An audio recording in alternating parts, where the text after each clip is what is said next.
So congratulations, and we now will have the great pleasure of hearing Jody Lewen speak to us about the promise of higher education at San Quentin. You don't actually have to wear the medal while you speak. Unless what if I want to? But you're welcome to. Yeah.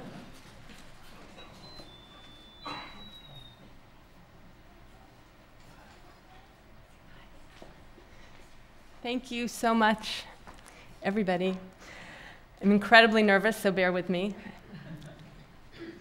I want to first of all thank Mimi Haas for creating this extraordinary award. I'm so impressed by the work that you do, and I'm honored to be associated with your accomplishments and the accomplishments of Peter Haas, particularly in the field of social justice.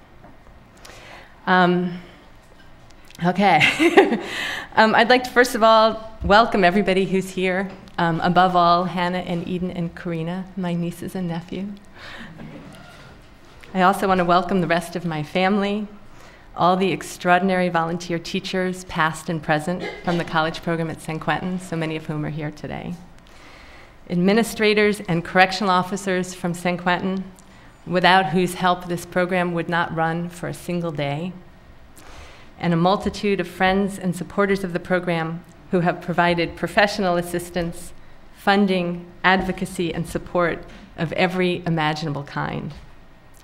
And perhaps most importantly, I'd like to welcome the several former students of the college program who are here today, together with their friends and family members.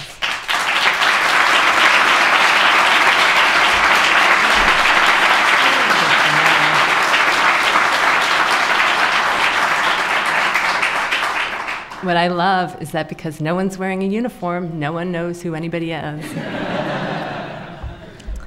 Also, the main reason this event is being filmed today is so that it can be shown on SQTV, on the prison television station.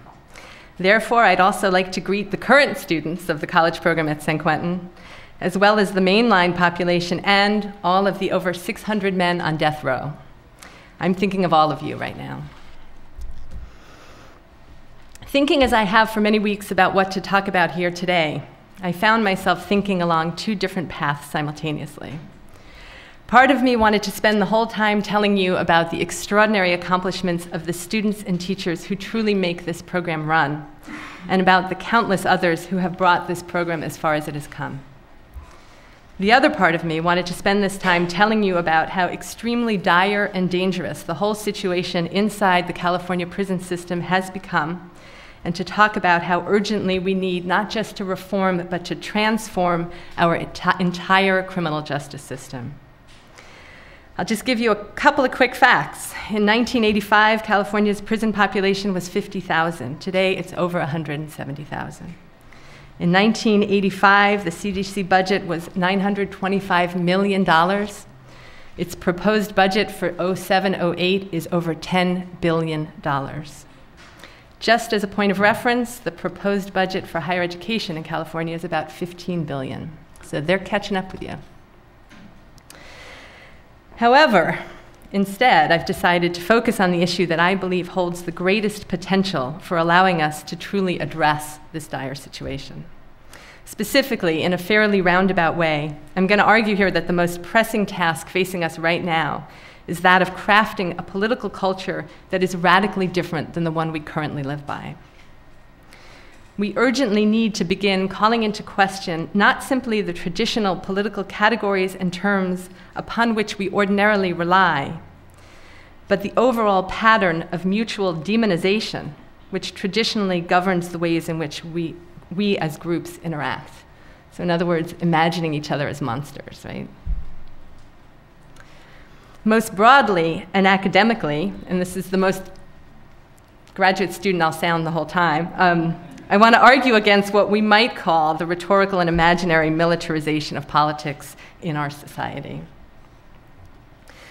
So to translate, what I'm talking about here is the widespread cultural pattern of dividing the social and political landscape into a landscape of friends and enemies, of good guys and bad guys. I'm talking about a way of understanding the world in which those who oppose or frustrate us in some way are reduced in our minds to rigid, irrational, and often menacing stereotypes and caricatures.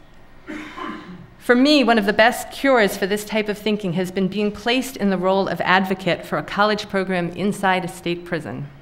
In other words, being placed in a situation in which either alienating or dismissing people who reject or even undermine your work is a kind of luxury that you can never afford.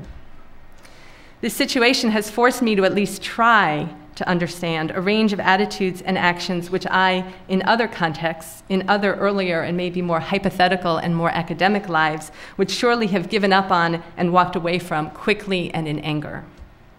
Instead, here in this situation, there's been no choice but to take a deep breath and try to understand what's going on. I've had to ask myself, what is happening here? What is this person thinking? Why are they acting the way they're acting?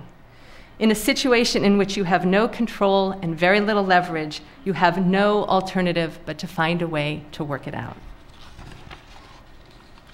As I see it, California today is faced with a situation quite similar to the one I just described, though on a much larger scale. I would suggest that if there is any hope at all for fixing the California criminal justice system, it lies in our creating, oh, I'm so glad that wasn't my phone. It lies in our, I'm going to just wait because I'm so easily distracted. Sorry. I would suggest that if there is any hope at all for the cause of fixing the California criminal justice system, it lies in our building a huge coalition of people who, politically speaking, come from entirely different universes. In order to accomplish this, we're going to have to adopt entirely unconventional, and some might even say revolutionary ways of relating to each other as human beings. There's a strong link, I've discovered, strangely, between the kind of interpersonal and political practice that I'm advocating here and the work that I see going on every day in the college program at San Quentin.